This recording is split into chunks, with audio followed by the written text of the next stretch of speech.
Well, thank you so much, Robin, for being here. I mean, the living legend Robin Walser again is here for a second talk with me, and then of course in a few weeks we see each other here in the Netherlands in Utrecht in the boot camp. We're still having places for that, so if you want to do that, bootcamp.eu, you can still join us.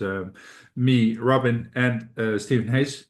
And we're going cow cuddling. And are you excited for that? Because I'm very excited for both the training and the cow cuddling. we're going cow cuddling. We're doing like all cool kinds of cool Dutch things. So I'm so excited to meet you again.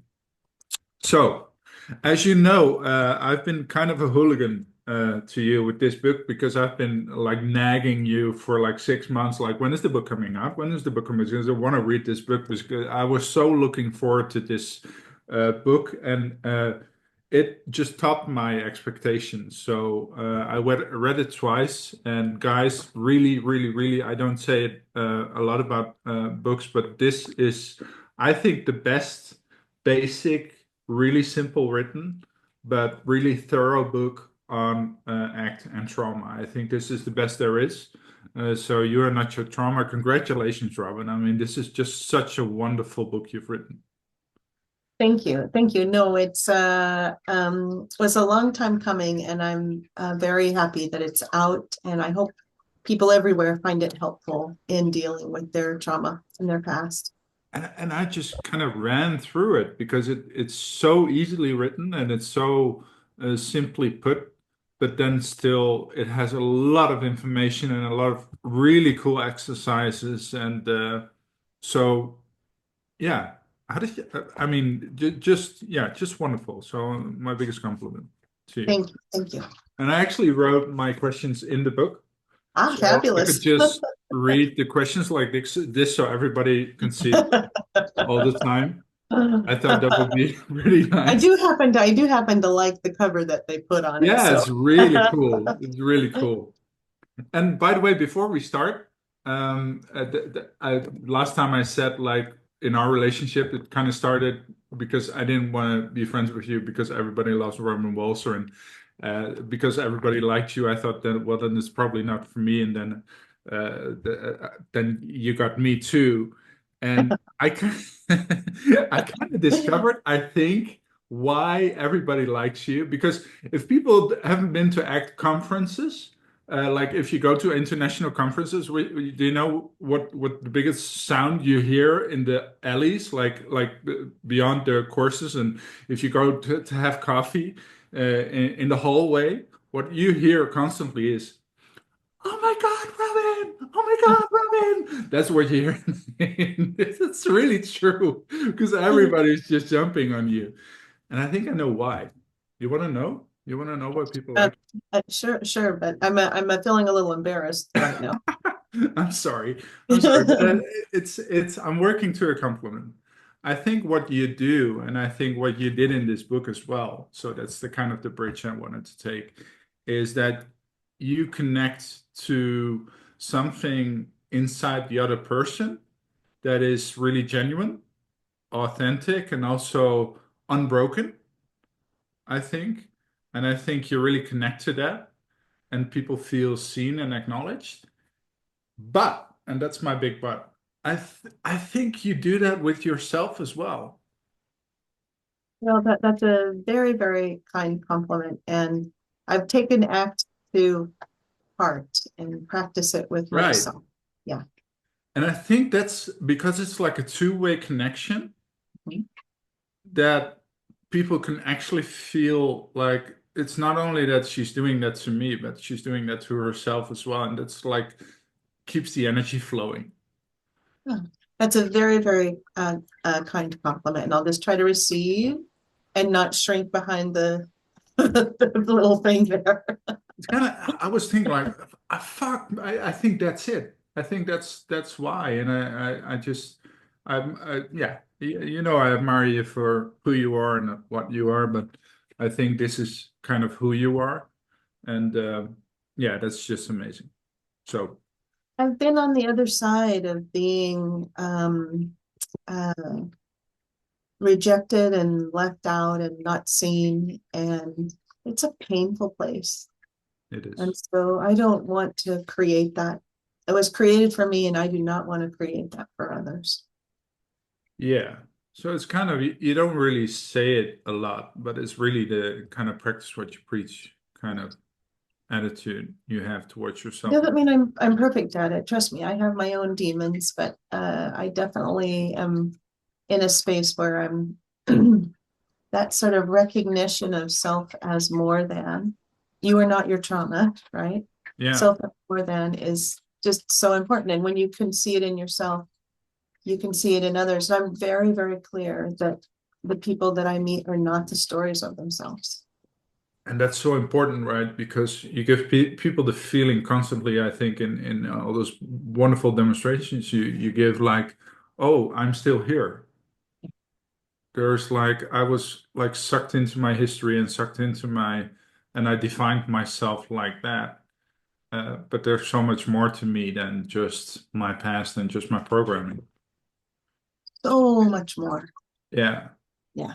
So if you're not your trauma, this is the biggest question, by the way. We'll start with the biggest one and then just And have then just sink after yeah, that. and Just then go end down. with dogs. We're gonna end with dogs probably.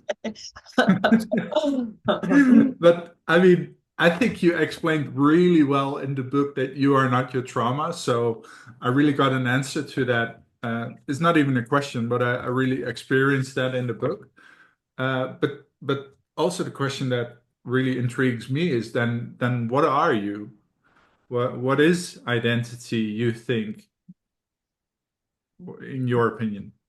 It's a that is a age-old question.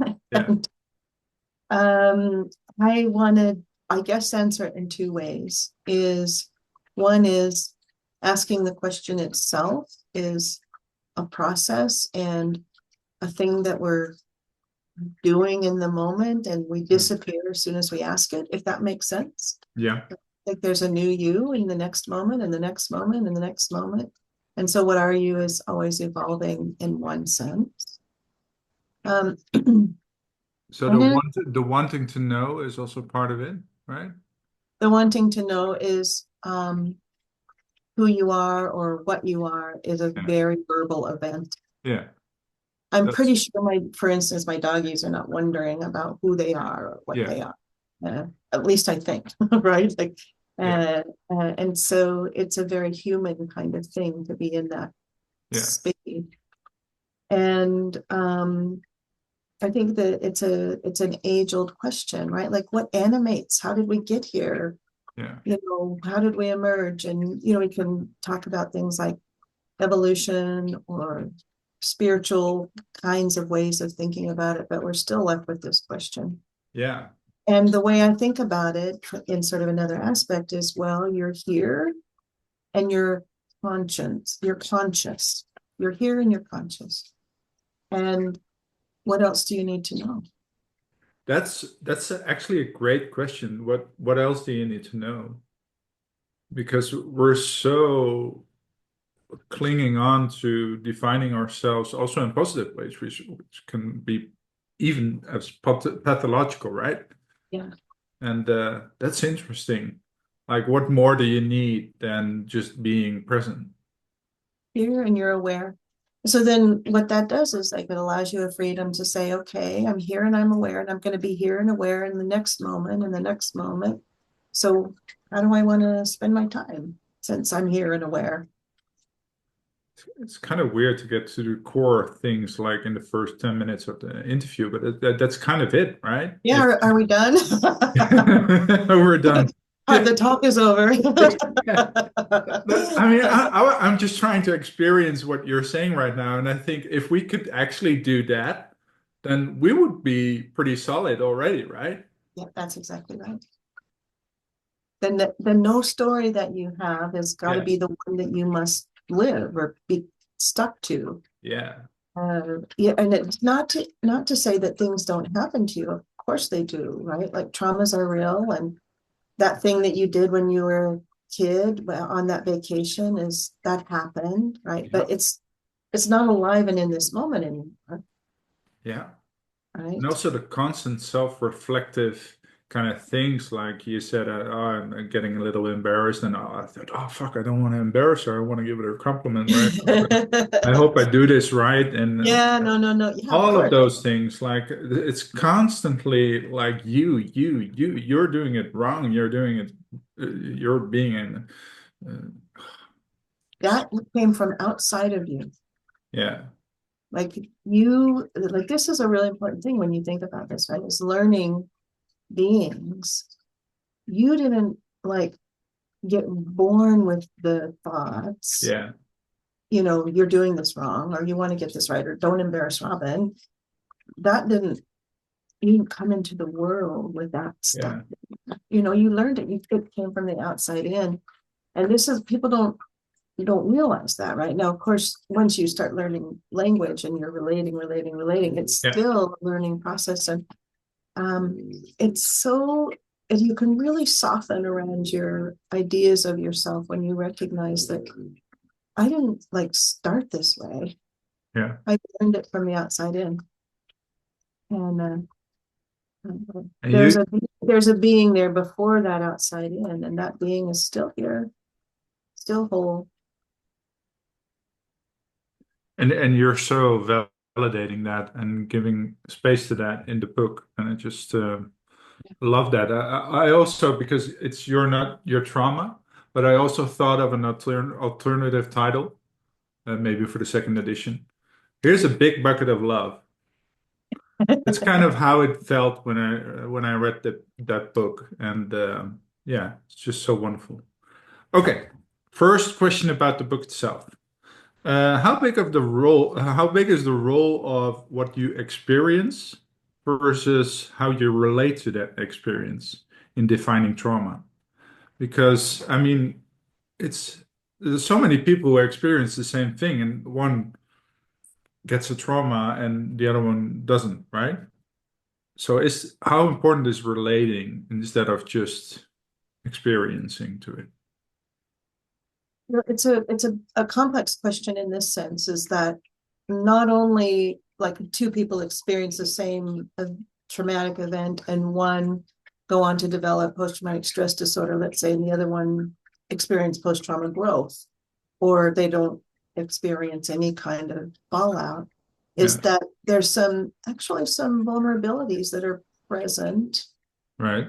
that make it more or less likely that you would go on to develop post-trauma reactions. And some of those are kind of baked in, a little bit constitutional, if that makes. Hmm. Okay. um, we have generations and generations and generations of DNA within us getting expressed in different ways, and there's these epigenetic relationships that make us more vulnerable. So there's that plays a role. So biology participates, but there is a way in which once we are traumatized and once we experience that event, and there's some data that supports this, if we start to resist it right away, like we Right. don't process it, including our intrusive thoughts about it, like if we really are resisting Mhm. kind of thoughts, then it sort of sets us up a bit to land in a place where um, we're more likely to struggle with it in the long term. So if you have an experience and then you run from the experience Yeah. itself, which makes sense because people want to be Yeah. safe. So those post-trauma reactions are largely about safety. And you don't sort of keep engaging in the world because you're running, then you're gonna end up in a place where you're more likely to encounter ongoing struggles. So, and especially in the beginning, that's really important. And maybe that's why sometimes it's so difficult with children and early trauma, right? Because you don't have the skills then yet to really experience that and to have the psychological skills to do that, right? And then it kind of takes a while. And the learning histories. So in complex trauma, right, where you have a long history of being abused or secrecy in the family, and Yeah. witnessing traumatic events and then being told that your reality is not your reality, like that's not what was happening here, or something like that. Like those kinds of learning histories can be pretty challenging and confusing for folks who have longstanding trauma. And it's why you tend to see more interpersonal relationship struggles and, behavioral struggles and stuff like that, because their learning histories are really complicated and have mixed messages in them, and sometimes even just pure denial of their reality. And so it takes a little longer in those cases to work through, get new learning histories on board, so people can start to relate to themselves and the world in a way that's healthier. Yeah, because you said in the book, like 70% of the people experience trauma and 5.6% actually develop a traumatic illness, right? Yeah. Well, and one thing that's important to keep in mind is that there's all kinds of responses to trauma, not just PTSD, depression, anxiety, there's all kinds of ways that the fallout of trauma can impact people. And so it's good to just substance use, like all those kinds of things. It's good to keep those kinds of things in mind. We tend to tune into PTSD, but there's lots of ways that people can respond to their traumatic experiences. Right. Actually, I'll already kind of answered my next question. That was about how potentially resilient can people become if they get the right exercises, and you're saying, I think there's a lot of potential there, right? Because most people don't learn this. Yeah. Even if you can start doing just a little bit more perspective taking, like me there then and me here now, and that happened then and it's not happening now. Like just if you could start to introduce things like that, it just introduces little bits of freedom. Yeah. That thing that happened back then. Yeah. Part of my I thought that people should read this in high school, right? It would be, I think it might be really nice. Because it's simple enough for people, and it's good enough to actually make a difference. So it's written for, it's of course therapists can use it and bring it in as an adjunct. They can pull exercises from it. Like we really hope. And please do, by the way, because I'm a therapist and I just love this book. So but it's written for the public, right? So for anybody who has trauma, that's part of why we tried to, make it digestible, and so that anybody who picks it up could work through it and understand the concepts that we're talking about. Yeah. On a personal note, by the way, what the book did to me was that I kind of felt that my war was over when I read it. Interesting. And a little bit about my past, and I just wanted to say that. So thank you for that. That I am very moved by that. That's a really, really lovely thing to hear. That's exactly the kind of thing I need. Yeah. So, little bridge to, I think something maybe people want to know is how do you deal with dissociation in therapy? Yeah. Well, so of course, sometimes it can be a little bit hard to detect. People can be pretty good at hiding it. So it's got a full range all the way from, just a little slight change in the gaze that you can see the person left you. So detecting it is really important. Detecting it is important, all the way up to, they're not even in the room anymore, and you can tell that they've kind of, like they're not looking at you, and they've laughed, and maybe they've drawn in, and you can see a much bigger version of a kind of dissociation. So it sort of goes from little tiny shifts in vision and presence to deer in the headlights, out somewhere else kind of. So most of the times it's like a buildup, right?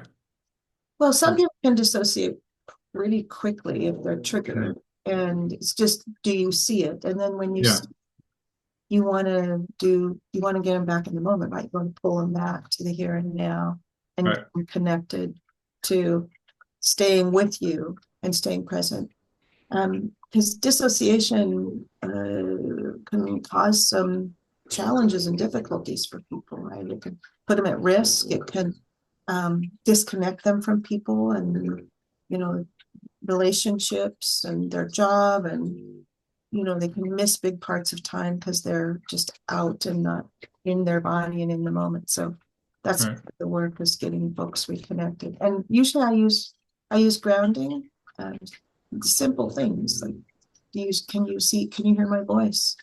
Can you push your feet into the ground? Might you stand up and stretch for a moment?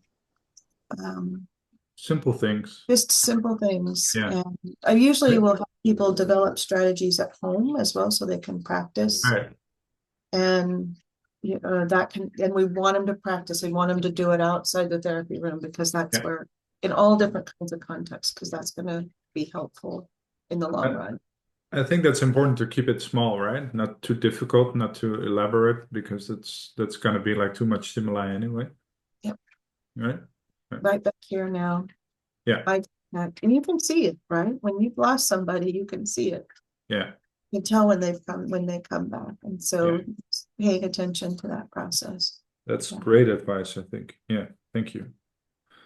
So it's kind of structural here because I just read the book, so I just wanted to, is that okay that it kind of feels formal for me because we haven't talked about dogs yet, but it's just such, I just need to ask these questions, I think, because it's absolutely. Yeah. Is that okay? Okay. So next question is, can you actually heal trauma, or can you learn to be with your trauma? Well, I think healing is being with. Right. So I would equate the two, that when you can allow your history to be what it was, and you're not in a battle with it. And this is, I've used this term a fair bit, and people hear me say it when I come to do boot camp, but it's, we stand against ourselves in some ways when we're trying to rid ourselves of our past. And it's like saying, I can't be with what was. And when you do that, you also can't be with what is. And so, because you're too busy trying to get rid of. That's an interesting analogy. Yeah. So you're saying is kind of like you can copy that to everything. Like if you're not openly trying to relate to your trauma, you can't openly relate to the here and now as well. Wow. You have to defend, and you have to protect, and so you're engaged in other activities that aren't about what's present. You remove yourself from the current experience. And I mean, we do this, we're in this place, 99% of the day, but for trauma survivors, it can be about, staying away from anything that reminds me of that. Yeah. And those can be internal events, and then you lose yourself in that space. It can't be with what is either. Yeah. And so I'm inviting people back to here and what is, because I mean, in some sense, the history is gone in some sense, right? It's done, it's over. Right. Yeah. But you're kind of saying it's an overlapping skill. It's like connecting to the here and now is really important, overlapping with connecting to your trauma as well. Yeah, because it's going to show up in different kinds of ways, like, through relating and relational frame theory, the trauma can ultimately show up everywhere, depending on what these relationships are. And so, just walking around in the world can be a reminder of unsafety and, threat and those kinds of things. And so it's a terrible way to live, right? Is to just be scared all the time and to be under threat all the time. Yeah. Some of it's built in, right? Some of it's built in. Our bodies and our whole system here is set up to keep us safe, and we like coherence and predictability because that's part of safety. Yet we live in a world that isn't like that. And you don't have to look too far to see that we live in a world that isn't like that. Right. But it's so interesting. It's such an interesting perspective because what you're kind of saying, I think, if I read it right, because the transformation of functions and everything, is that if you train people to be in the here and now and acknowledge themselves as conscious human beings, you're actually indirectly changing the relationship with their trauma as well. That is the healing. Yeah. And the possibility for growth, by the way, can be born inside of that, because you're no longer trapped by what happened. And so as you go forward, you can actually begin to invite things in that allow a sense of expansion and broadening. Right. That's great. So next question. I was amazed by the fact that you go to values really early in the book. So I was just wondering, why did you do that? Why is that so important? Well, I think one of the couple of reasons is that I want to pretty quickly get people in contact with meaning.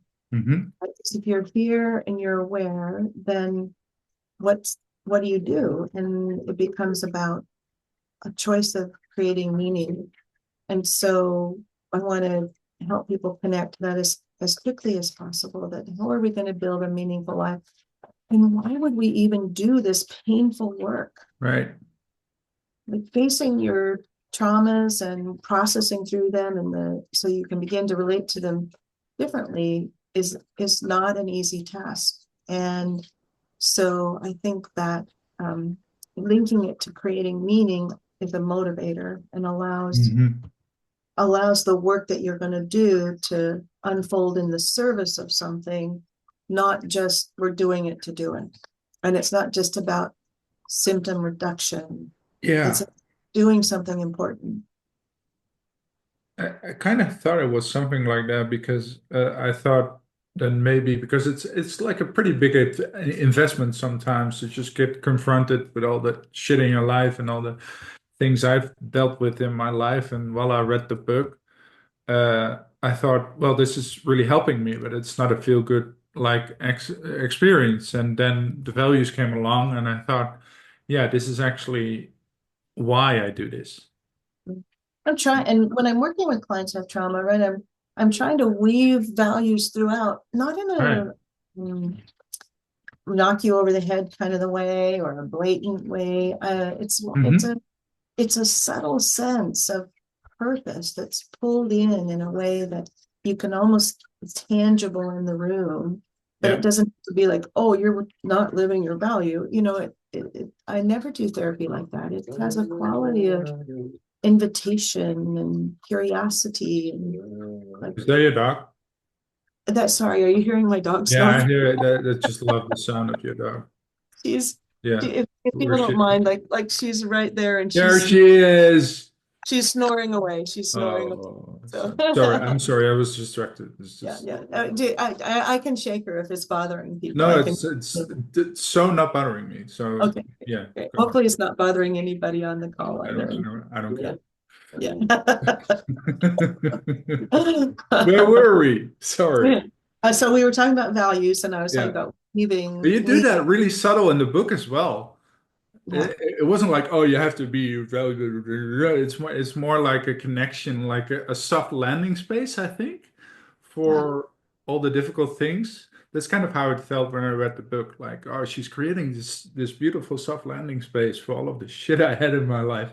And just to have that experience, like also like it's kind of discovering like it's much more okay now. It's also maybe recognizing that you have all these values now and you have most of the times you have a very safe life now, and yeah, that was kind of how I read it as well. yeah. But, And values can it's such an important part of the acceptance and commitment therapy work. As I've kind of watched the delivery of values over time and thinking about how folks can take them up as kind of the banner of everything, and mhm. I think that they can be used even coercively. as you know, they become sticks instead of carrots, if people know what I mean by that. And Yeah. so I want to, and there's qualities of values too, right? It's not just what is your value, it's what's your intention with it, and what's your presence with it, and what are the subtle complexities of it, and how do they interact with other values. And sometimes, so let's take an example of authenticity, because there's a lot of secrecy in especially things like domestic violence and sexual trauma. But Right. you can see what's going on in the US right now with the Epstein files and the attempt to keep everything secret, right? And so um, I think that what we need to do is appreciate that values are complex. And so looking for authenticity around things isn't so easy. Just the example of whether these women should give the names of the people that abuse them, if folks are tracking the news. Maybe, but what are the consequences of being open and honest about this? And you have to be context sensitive to authenticity. Doesn't mean you're being inauthentic. It just means you're wisely choosing your intentions and your presence inside of authenticity. As an example, truth all the time isn't necessarily the best thing. So I hope that makes sense to folks. I want to live the most authentic life I can, but it doesn't mean I'm going to reveal everything all the time. Yeah. And so that's like an example of the subtleties that exist inside of values-based living. And I want to be able to share that with clients and be more subtle and fluid, I guess, around how we think about values-based living. Instead of you're not living your values, you're going toward, you're going away, you're going toward, or you're going away. No, it's not like that. That's such a beautiful process-oriented way of looking at values, I think. Yeah. Just seeing them in flight, and instead of like doing an exercise or doing the value link questionnaire, and like and also connecting to all of those other things that values are connected to. So yeah, well done. I have another. I think this is for me the most interesting question, because I read the book, and the connection to the self, it seems intertwined with the connection with significant others in the book, and that's what I found really interesting. Can you maybe elaborate on that, because I was blown away by that piece. Well, yeah. So if you, in the same way that we think about running from our past is running from what is, all of this is relational in nature. Right. And there's a we here, not just a me here. And so thinking about this in terms of, That's great. Yeah. this kind of like, imagine you were reading this book in a complete vacuum or doing the work in a complete vacuum. It would not have the same qualities. Yeah. The quality of just you and I here talking about it now. Some of those qualities aren't always easy to name specifically, but it's about you and I together looking at what's happened. And in that togetherness, we can see and witness and experience and validate and move. And I think some of it has to do with belonging in a way. Yeah. Because trauma separates people, and when they really get caught up inside of the experiences. Like you take somebody who's been sexually abused as a child, and they can feel very separate from other people. Like this thing happened to me that is Right. Yeah. gross, disgusting. Mm. I'm tainted, I'm damaged, Feel guilty even. all of those things. And so, the belonging part the relational part becomes very important, that you belong, even though you have this history, you hold this history, you are not a separate critter, right? You are a being that you are still human, and to help people connect to that inside of a belonging relationship, I think is really important. Isn't that so ironic? I sometimes say in Dutch, like it's kind of like translated, it's like you can find yourself by losing yourself in others. Oh, yeah. Yeah, It, interesting. it's kind of that, like we're just creating this big like I am, but that creates so much loneliness. And you're actually saying that maybe the definition of a healthy self is looking to yourself from the point of view of others or It's connecting. like you want to have a little I am Yeah, and a big we are. awesome. I hope that makes sense. Yeah, that makes sense. Yeah. That's just great. And just that was just and I know I've been complimenting you too much, but and I haven't been as much complimentous in the past, by the way. So this is actually the first time I'm doing this to you. So sorry, and it's not going to be the No, last. no worries. But it's No. just the way you wrote this book. I mean, I was reading it and I thought this is such an easy, simple read. And everything is in there. RFD is in there, like the complexity of the self is in there. The values are in there in a way that they're like swimming through a pool of values instead of like here's a value and just go home, fuck off. It's such a great um, it's such a complex book in essence, but you wrote it so simply. So yeah, I already put the link on where you can buy the book. So if you don't do that, you're absolutely crazy. And also for the Dutch people, bol.com, you are not your trauma. Read this book. Read this book. So I want to say because we're not going to do it but I just wanted to say that I love the cards exercise you put in there. It's a very elaborate exercise, so we're not going to do that here. But people must read the book because of that exercise, I think, because it had like so many layers. Oh, yeah. And then it started, it was like, okay, I have to do like this complicated, and then I actually did it, and it was like phased, and then you got, it was so awesome. So, did Yeah, you we come? tried to make the exercises engaging and thoughtful and relevant. And so the exercises in the book, there's some really terrific ones in there. Yeah. So it's a really practical book as well. Another question people may have is what makes resilience different from control and avoidance?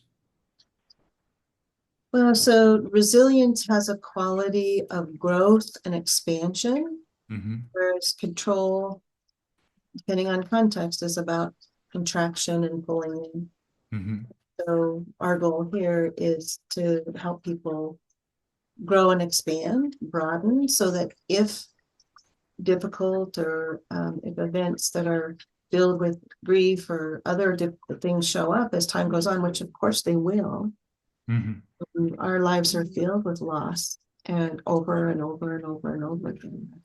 And so, how do you come into a place where you have a sense of um, bouncing back, which is what resilience really is, right? So you're bouncing back and maybe even growing beyond the bouncing, just back to where you were, but maybe even into a better place. And so if It also you can, feels like more like this instead yeah, of like control and avoidance being like this, like just constantly having more control and more. And this is like, okay, I'm gonna yeah. try to do this.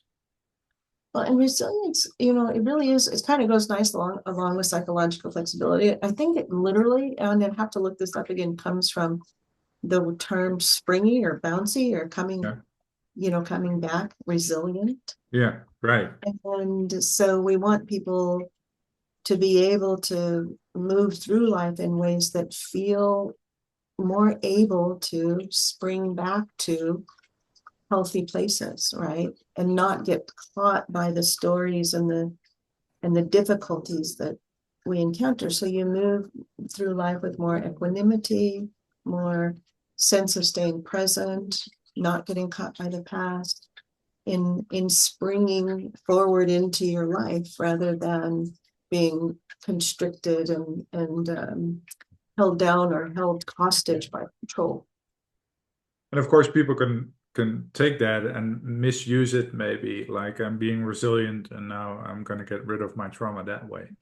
Yeah. No, which we don't want them to do, Yeah. right? Like resilience is not about elimination. Yeah, right. Resilience is about the way you move forward. Right. Yeah. Okay. I did have one more question, but we already answered that in the beginning because it's uh, connecting with the here and now and what more do you need. I think that's a great sentence. And it's kind of like it's so simple.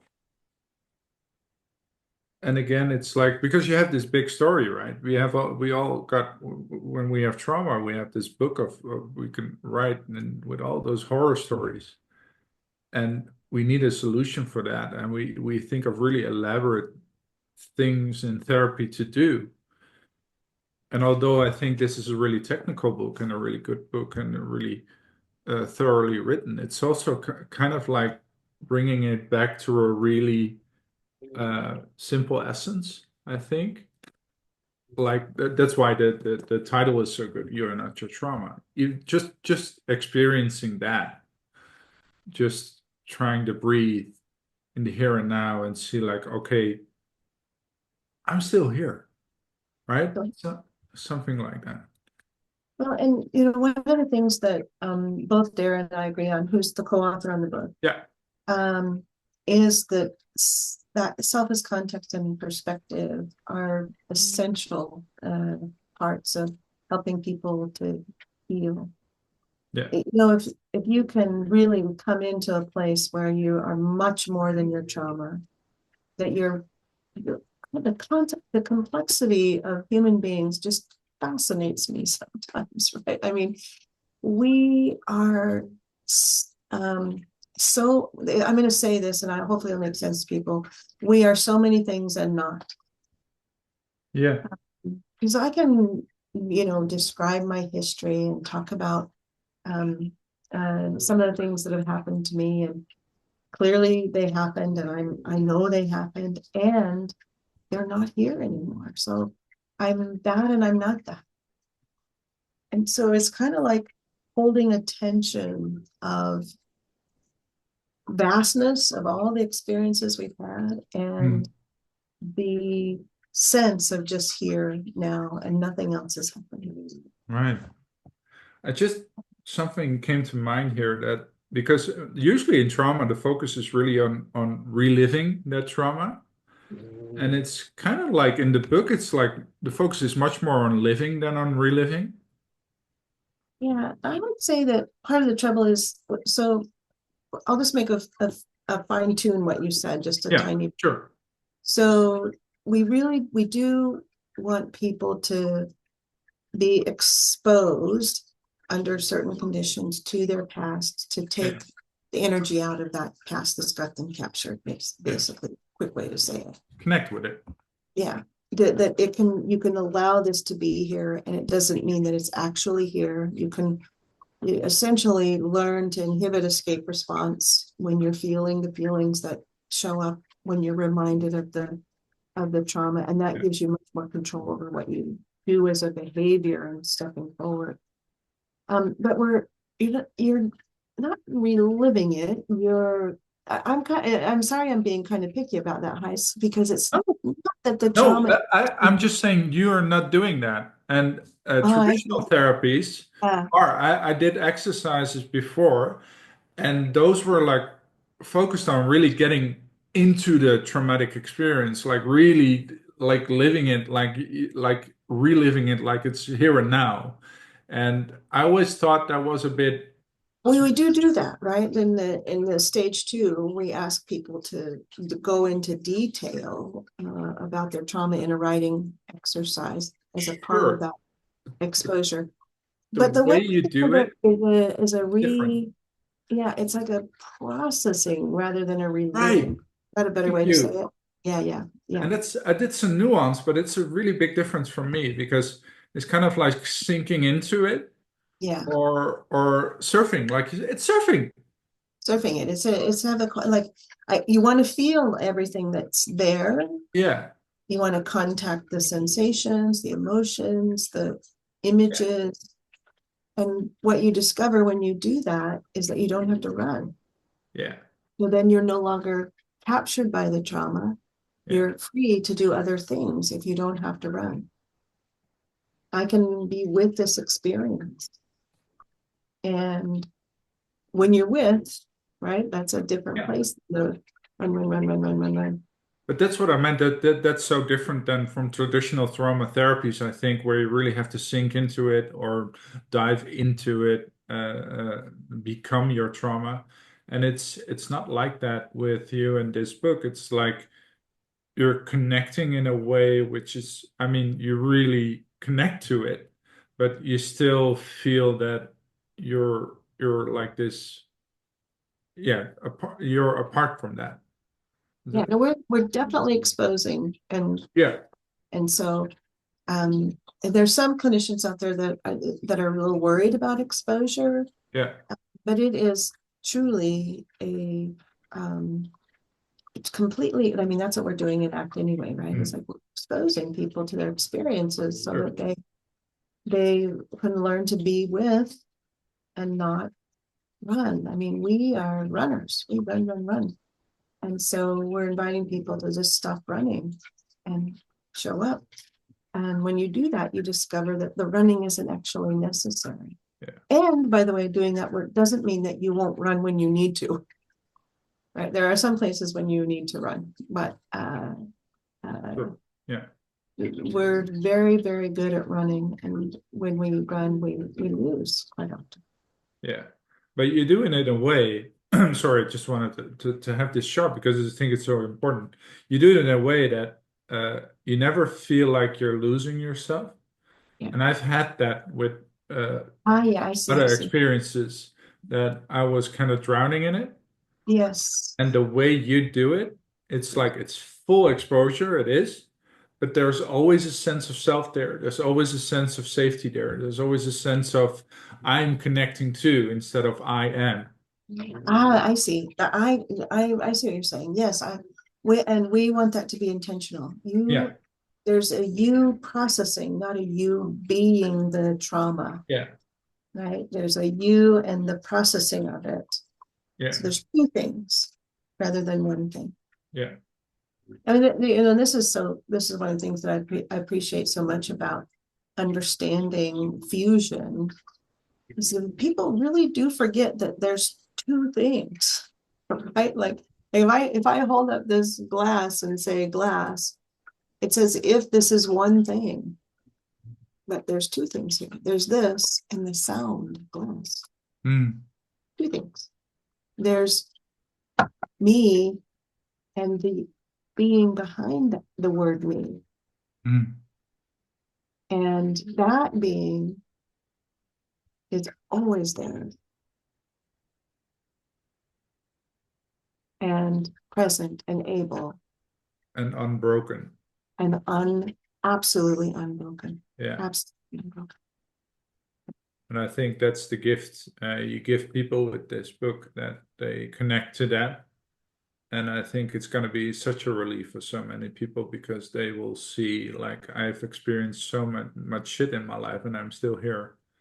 And I'm actually able to connect with that piece of myself. And yeah, so again, when I think about this in terms of what I'm hoping what will happen for them is they will come into a place where they're not their trauma and be resilient and stay in a healthy relationship with themselves and with others. It's like just seeing the fallout of not falling into bitterness or falling into isolation, being caught up in the injustice, and it is unjust, right? I mean, especially when you think about things like rape or sexual abuse or violence from other people. But those things can capture you and hold you your whole life. And I'll share with folks, and maybe some of you read this in in my newsletter, if folks get my newsletter, and please do feel free to sign up for it if you're interested. But my father, I don't know if you read this, Heis. My father passed away, I guess about 4 months ago, maybe 5 months ago. Yeah, And I found out about it 2.5 weeks after he died. I know. Yeah, we talked about it in New Orleans. Yeah, Yeah. And that was just that story. Just it's mind blowing, right? And if I think about my dad as kind of an example, so my father grew up in a violent family. His father was violent towards him. And my father was violent towards us in our family. yeah. And it complicated the relationships tremendously as we got older. And he really clung to the past and what should have been, and ideas about how he was being wronged. And he never really dealt with what happened between him and his father in any kind of way. He didn't have to create a relationship with his dad. He did have one before my grandpa died. But he got all tangled up in bitterness and then died alone and told people that he didn't have a family. And none of us knew what was happening to him, even though we tried to find out. And so I don't want that for people. I don't want people to get locked into what can be the fallout of trauma and a kind of life of isolation and bitterness that just doesn't feel like life. That's what life should be to me anyway. And that's my own story about it. But Yeah, that would be my question. Maybe you don't want to answer it, but you came up with it with the story yourself, of course. Like how did you relate to this? Because I know how he related, but I mean this must have been for you. This must have been uh, super weird and super, yeah, traumatic is a big word, but it's, I mean, how did you deal with this? with the passing of my father or the Yeah, the whole situation, like hearing that, yeah. I mean, you told me the story, and I was like, I would be like, so I wouldn't even know how to feel, I think, but Yeah. I learned about his passing on Facebook and yeah, let's see, from an old friend from high school who I haven't spoken to in, lots of years. And that person's mom, who I clearly haven't spoken to maybe ever, that I recall. And she wrote a Facebook text that said, "Sorry for your loss of your father." And I was like, what? I mean, Yeah. And so I looked up his obituary, and sure enough, he had passed. And I had a number of different responses to it. I haven't had a lot of grief about it because our relationship was so challenged. mhm, But I did have this kind of grief for what could have been. right. If that stuckness, that rigidity, that bitterness Mm, in there. Because even though I had experienced these things as a child, a quite traumatic childhood, um, I was ready to let it be in the past. And I kind of tried to work with my dad in a relational way about, you know, let's see what we can build versus let's focus on what was. He at one time did apologize. Um, so there was an apology at one point to me, and he said, "I think I stole your childhood." And that was an important moment. right, And that's the relational part of that, right. right? But then I never heard anything about it again. And I asked him he would disparage my mom. And I would ask him not to do that in conversations, and he would continue to do it. And so Mm. this is where our relationship Yeah, got, like, I was trying to build, and he was you kept got to taking a point that. where it's, yeah, Yeah. And so, with my brothers, he cut off the relationship with them for very small, insignificant, self-oriented reasons. And so he died alone, and we didn't know. And that's all of us would have been there to help him if we had known what was going on. So I guess what I'm pointing to here is how being captured and rigidly stuck in the past stills the possibility of your now and your future. And I guess for trauma survivors, I don't want that for them. I don't want their now and their future to be stolen by something that happened in the past. It's not an invalidation, right? I want to be there to hear their story and be present to their pain and to be able to heal and step forward in a way that they can not have to be limited by the pain of the past. And to Well, miss out on a relationship where I could have attended my father's funeral, or helped him when he was struggling in the end of his life, but I didn't know about it. So, there's some, it's a sadness for what could have been. That makes sense. and because you told me this in New Orleans, and I was blown away by the story, but I also was blown away by the amount of compassion and you had still for your father, and the amount of love I felt. And it kind of felt, for me, it felt like you were able to look beyond your anger and see your sadness. And I think that, yeah, that Sort of just, holding both at the same time, right? It's like you're right. really making me angry, and the sadness of this life Yeah. that he lived in, built in the You storms of can the. cling to anger. I mean, you're so, I mean, you can even get away with it because you have every right to be angry, right? Yeah, but I don't live in anger, and I Yeah. don't. Yeah, My that's what I mean. yeah, but it can show So up. it's I two, have. but most of the times you're able to choose sadness, and that's, I think that's the biggest step here, right? Yeah. I mean, I sometimes will have, images of something my father did when I was young, and I'll feel anger about it. But it passes, right? I don't dwell in it. I don't you struggle against myself for having it. It feels like a natural response, and I'm gonna see it and allow it and honor it, and then, move in ways that matter. And that's not what happened to my dad. As an example, like he would think about those things and then get inside of them and get stuck in them. There was no Yeah. fluidity to what was happening. That's interesting that you mention movement, because I think anger is like standing still, right? Can't be push or Yeah. yeah. Anger can be people can I'm working with a client right now where there's a lot of anger about what happened, and it makes complete sense because there's a lot of injustice Yeah. inside of it. Where the person isn't being held accountable, there's no consequences. In Every fact, right to be angry.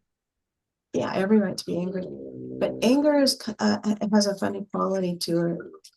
There's a part of it that is real and important, and there's a part of it where it can begin to eat you. Yeah.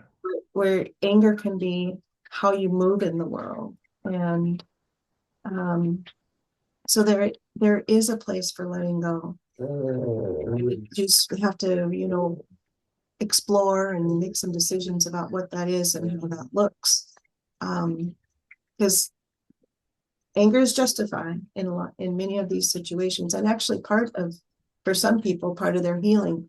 But it can also be um, part of their demise if you're not flexible around it. I mean, I've known people who are been angry for years and years and years, and their relationships are destroyed, their sense of themselves is just scattered and blown apart, and um, they're they're creating situations that are really, really painful for themselves. I mean, and can that be a conscious choice? Because I think for me it was. Maybe for you it was as well. I don't know, but I really had this moment in my life where I thought, fuck it, I'm just not going to be angry anymore. I just don't want to do that to myself anymore. Um, I Maybe think that's just a cognitive thing, but Yeah. Well, I think you can say I'm going to look closely at this. And often what you find under anger is the sadness of, Yeah. for me, the sadness of what could have been. You know, I sort of always wanted I don't know if people know who Phil Dunphy is from the Modern Family, TV series. I wanted that dad, right? Like I love Phil Dunphy. I want to And be that guy. I yeah, mean, create awesome land. I mean, come on. yeah, yeah, that was the dad I wanted, but it Yeah. was not the dad I It's the got. person I wanted to be. Yeah. Yeah. And so I can mourn the loss of that. Right? Yeah. And then also see the kind of the sadness of what unfolded for my father and his unwillingness to Yeah. let go of the past. Yeah. And also not being capable of, right? Well, let me think about that for a minute. Um, Unwilling, I'm going to stick with because I think everyone is capable of letting go of the past. It's Okay. just that you have to make a conscious decision Right.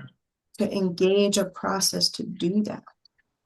And sometimes the pain has to be really high, but Right. other times, if you look at like literature on bitterness and how bitterness works in people's lives, is that if you get captured by it, it actually has like a cycle of getting worse and worse and worse and growing if you sort of stay inside of it, and it begins to affect your outlook on life.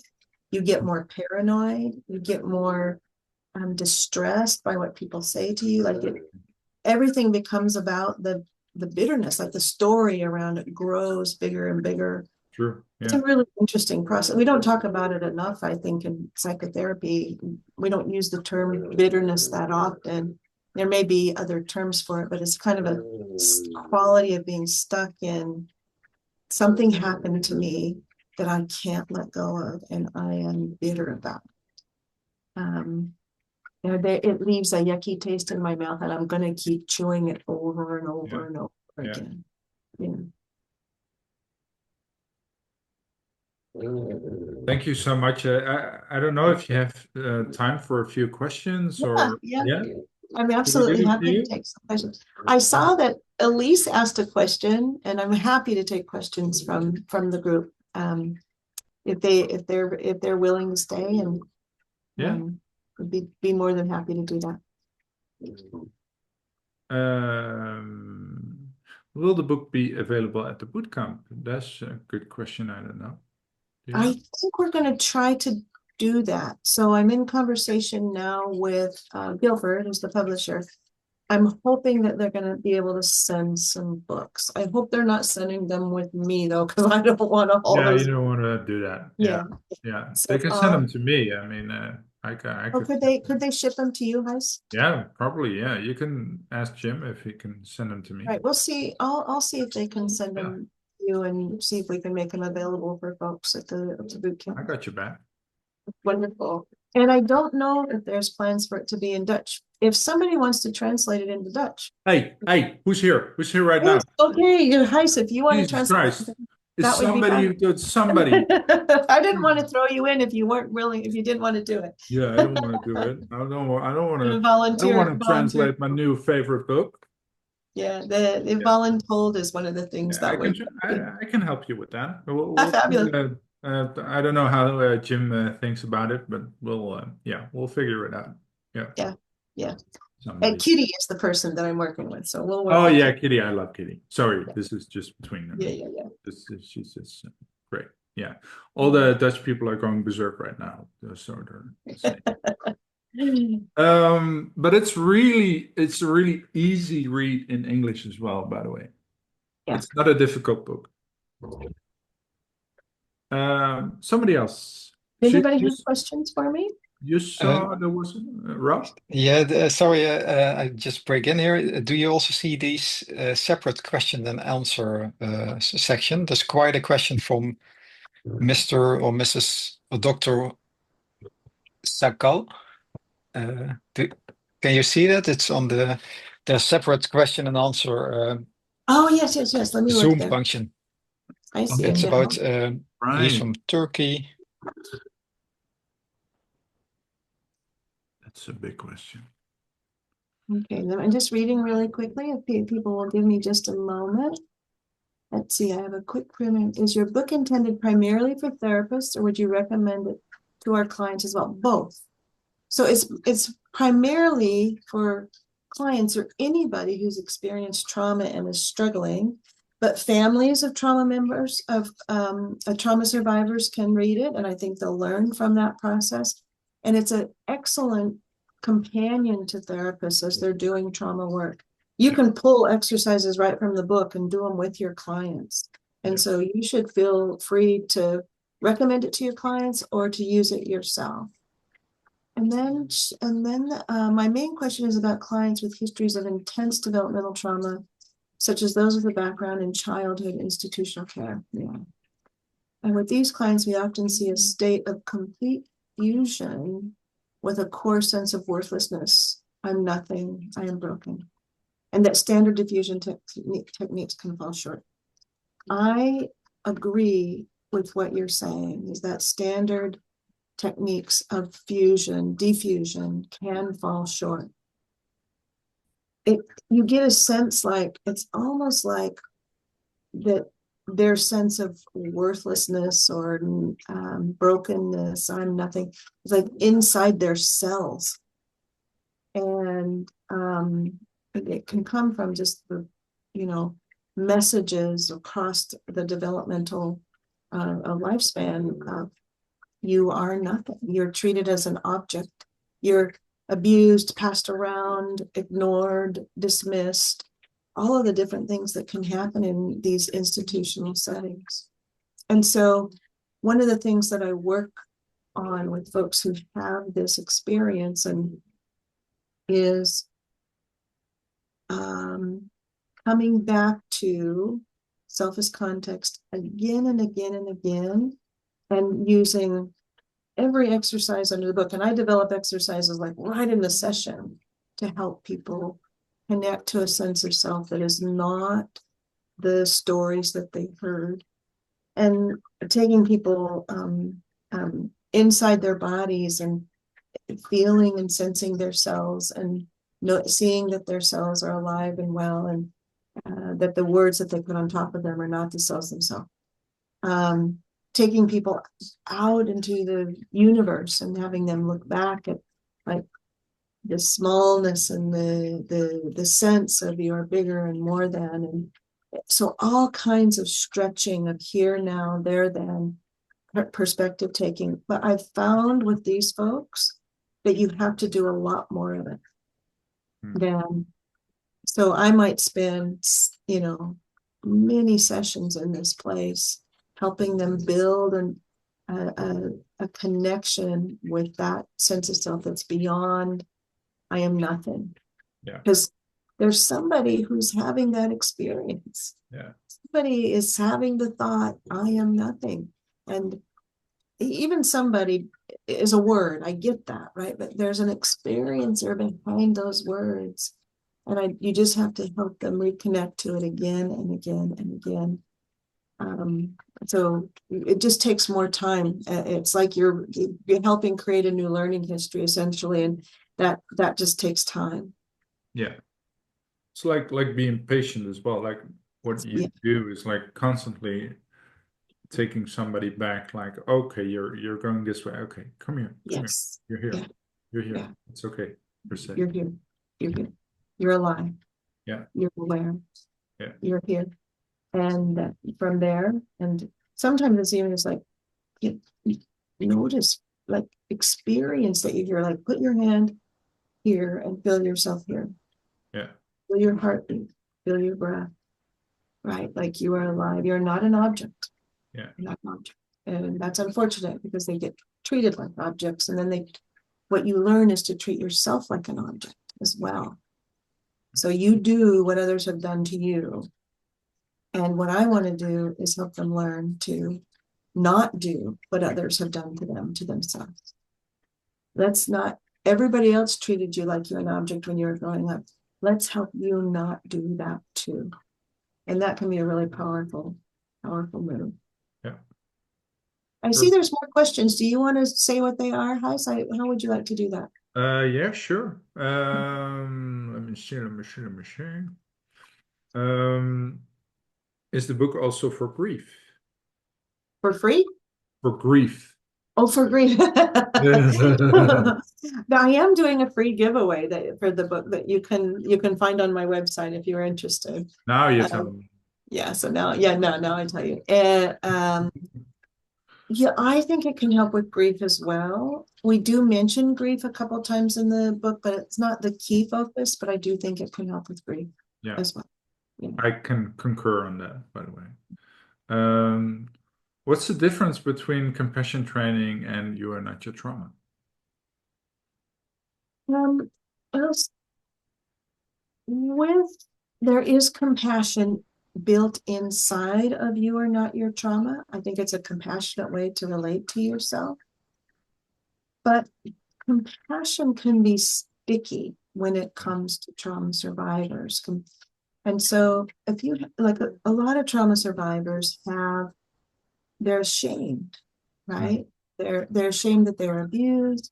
They were ashamed that they couldn't protect themselves, or society has ideas about who's at fault and how could this happen. Like there's lots of shame. And when you have high shame and high criticism, compassion is just inaccessible. It's really far away for people.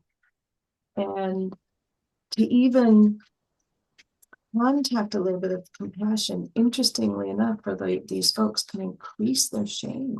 I Yeah, don't deserve it. It feels true. unusual, right? They're like it, So true. yeah. And so um when I'm working with compassion, I do want people to have a compassionate relationship with themselves, but sometimes you have to start at a very different place that's about working toward. So it's like first it's about maybe softening rather than just compassion itself. And it's about seeing the part of you that wants to resist and showing up to resist any kind of sense of kindness towards yourself, or offering something that feels open, that about allowing. And you got to go with the resistance first and make space for the resistance. And so it's a longer process to get to passion. Was not all, but a fair number of trauma survivors, because of the shame and criticism that's built inside it. So I hope that's a helpful answer. You can let me know if that helped. Yeah. How will you know if one is getting closer to letting go of trauma? Um, yeah. Well, in a couple of ways. One is people will start to report feeling freer. I feel freer. I don't feel as captured. Something feels like I've got more room, Mm. not energized as much about it, and I feel like I can do different things in my life. And then you'll actually see behaviors that are about stretching out into the world and doing things that they weren't doing before. And I think for the therapist, if you think about it in a relational sense, is you will see something in them too. You'll have a sense of more freedom when you interact with them. That's probably experiential in nature, not about like a verbal understanding, but they'll come in with more wiggle room. Can I say it that way? As a felt space, Right. and looking for multiple ways about understanding that people are letting go. Yeah. Yeah. Last question is somebody's really curious, and me too, about your definition of trauma. Yeah. Yeah. Yeah. See, there's a question here about complex trauma too. And yes, the book it does cover complex trauma. Yeah. And so Yeah. hopefully that's an anonymous attendee, and it does cover that. Okay. And so what was that last question? Yeah, what the actual definition of trauma is, because I mean, so many people talk about it in a different way. I think that's kind of my interpretation of this question. Yeah, well, so one thing that has happened over time, and you see this with lots of different words, is they start to transform and take on more meaning than was actually intended. Yeah. And so or with how it was actually initially first being used. And so now you hear things like, my mom took my phone away and I was so traumatized, right? I was My plane traumatized. was delayed. It was traumatizing. I had to wait in Ah, line. yeah, Right. So the word itself gets used yeah, in ways where it might have been emotionally challenging or stressful for the moment, but I wouldn't call it a trauma. yeah. And part of why I want to make that distinction is because the word gets misused, and then people, therapists, think they have to do trauma treatment when they don't have to do trauma treatment. It's not a Right. trauma. And so I'm a little bit more discerning about it. And I think of trauma as a threat to your integrity. Right. And having your phone taken away is not a threat to your integrity, or is a sense that you or someone you care about is at risk for dying, Okay. at risk for traumatic injury or loss of functioning in some way. Mm. So, for instance, let's say that you had a family member who died suddenly in a car accident and you were phoned by the police and told that that happened. I would call that traumatic. Right.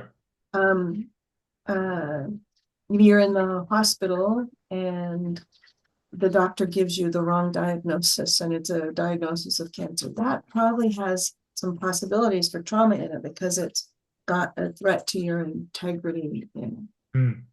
Mm. Your parents yelling at you, I wouldn't call that trauma. That's emotionally difficult and emotionally challenging, but almost every parent yells at their child, right? Like Right. it's kind of Part of life. Yeah. it's part of life. It's part of it. Now if it's yelling so yelling like get to your room and clean it, right? Like I wouldn't call that trauma, but people will call clients will call that Yeah. trauma. It's emotionally challenging for sure, and it can be hard. So there can be a pattern though of control and manipulation and humiliation and degradation over time that isn't necessarily physical, that I probably would think of as trauma. And again, that's integrity, a threat to your integrity. So I guess what I'm saying is, I think thinking about trauma, it's complicated, but we've overused it. And I'm going to think about it individually for each person. Was this a trauma? And I'm probably not going to tune into like, I didn't get what I want when I was a kid, Right. or somebody yelled at me, or Yeah. somebody was sarcastic with me, or I felt really bad. Like those are not traumas. We all have instances. Otherwise, we're all traumatized and everything is trauma. Do you see what I'm saying? Yeah, and we sometimes also use that maybe as a way not to move forward in the here and now, like how Yeah. we because I was so yeah, Yeah. like There's a big discussion going on. There's a trauma SIG at ACBS, and there's a discussion going on right now about what people think trauma is. And there's a lot of variation in yeah, what some of the definitions are. And for my sake, and thinking about, am I treating a trauma or I'm exposing directly to an event? I want to know what that event was. And so, and yelling just doesn't quite classify. Does that make sense to folks? and I hope, I mean I love what you said, the threat to your integrity, risk of injury or dying. I think that's real, and I think there's a lot of verbal exaggeration in the last couple of years. I think also with the word unsafe, I think is sometimes used a little too fast. You agree? yeah, no, and it's a cultural phenomenon, right? Yeah, Like I was trying to think of other words that this has happened to. Maybe some of you have seen it with ADHD, where now right. everybody's getting diagnosed with Or high ADHD. sensitivity, right? High High sensitivity. sensitivity, That's like, bipolar.